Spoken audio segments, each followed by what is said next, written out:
संघ प्रमुख मोहन भागवत लखनऊ में है। माना जा रहा है कि थोड़ी देर में सीएम योगी की संघ प्रमुख से मुलाकात हो सकती है।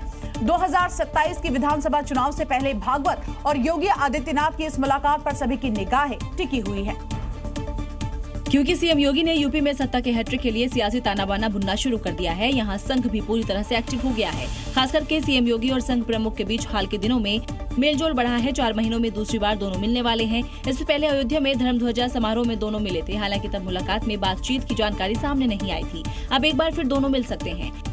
इस मुलाकात का एजेंडा संगठन और सरकार के बीच तालमेल, विधानसभा चुनाव 2027 की तैयारी, हिंदुओं को संगठित करना और नीतिगत मुद्दों पर चर्चा करना है।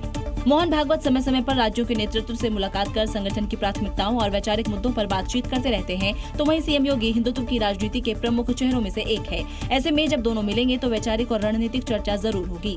खासकर हिंदू जातियों और जातियों के बंधन से अलग करके एक ही मंच पर कैसे लाया जाए ताकि पीडीए फैक्टर खत्म हो जाए। भारत से अवैध बांग्लादेशी और रोहिंग्याओं को देखिए किस तरह से बाहर करने के लिए कई तरह के कदम उठाए गए हैं। एसआईआर तक कराया गया, लेकिन घुसपैठियों ने इलेक्टोरल रोल में यहां पर घुसपैठ कर लिया है। इसे रोकने के लिए भागवत ने 3D प्लान तैयार किया है। 3D यानी कि डिटेंशन, डिपोर्ट और डिलीट। भागवत का ये बयान ऐसे वक्त में आया है जब यूपी से लेकर बंगाल तक में एसआईआर को लेकर सियासी घमासान मचा हुआ है। ममता बनर्जी अलग ताल ठोक रही है तो अखिलेश एसआईआर पर सवाल उठा रहे हैं। इन सब के बीच संघ प्रमुख मोहन भागवत ने एक नया प्लान दिया है, 3D प्लान, जिसमें पहला डी है डिटेक्शन यानी पहचान, दूसरा डी है सरकारी दस्तावेजों से डिलीशन यानी नाम हटाने का, और तीसरा डी है डिपोर्ट यानी देश से बाहर करने का। घुसपैठ के मामले में सरकार को बहुत कुछ करना है। डिटेक्ट और डिपोर्ट ये उनको करना है।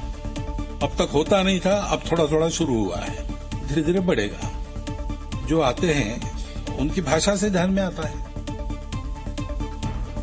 हम उनको डिटेक्ट करें। भागवत के इस नए आह्वान ने घुसपैठियों में खौफ पैदा कर दिया है। चुनावी साल में पश्चिम बंगाल सियासत का एपिसेंटर बना हुआ है। आज एक दिन के दौरे पर गृह मंत्री अमित शाह पश्चिम बंगाल की नदिया पहुंचे थे। इस दौरान उन्होंने श्री सरस्वती ठाकुर की 192वीं जयंती समारोह में हिस्सा लिया। धार्मिक अनुष्ठानों में भी शामिल होते दिखाई दिए। और यहाँ मंच से ही गृह मंत्री ने मतुआ समुदाय को संबोधित करते हुए हिंदुत्व को एक रहने का संदेश दिया। मतुआ समाज ने भी समाज कल्याण की भावना को हमेशा आगे बढ़ा है। श्री श्री हरिचंद ठाकुर जी और श्री श्री गुरुचंद ठाकुर जी ने समग्र विश्व को इस संप्रदाय से जोड़ने का काम किया। दरअसल बीजेपी लगातार बंगाल में अपनी पकड़ मजबूत करने की कोशिश कर रही है। यही वजह है कि अमित शाह ने मायापुर इस्कॉन में हिंदू समुदाय, खासकर वैष्णव और मतुआ से जुड़े लोगों को संबोधित किया। बंगाल में मतुआ समाज राज्य की कुल जनसंख्या लगभग 10 करोड़ है। बंगाल में मतुआ समुदाय 45 से 55 विधानसभा सीटों में निर्णायक भूमिका निभाते हैं, जो किसी भी पार्टी की हार जीत पर निर्णायक भूमिका निभा सकते हैं। ऐसे धार्मिक स्थलों पर बीजेपी हिंदुत्व और सांस्कृतिक राष्ट्रवाद की छवि को मजबूत करती है ताकि हिंदुत्व वोट बैंक को एकजुट कर सके।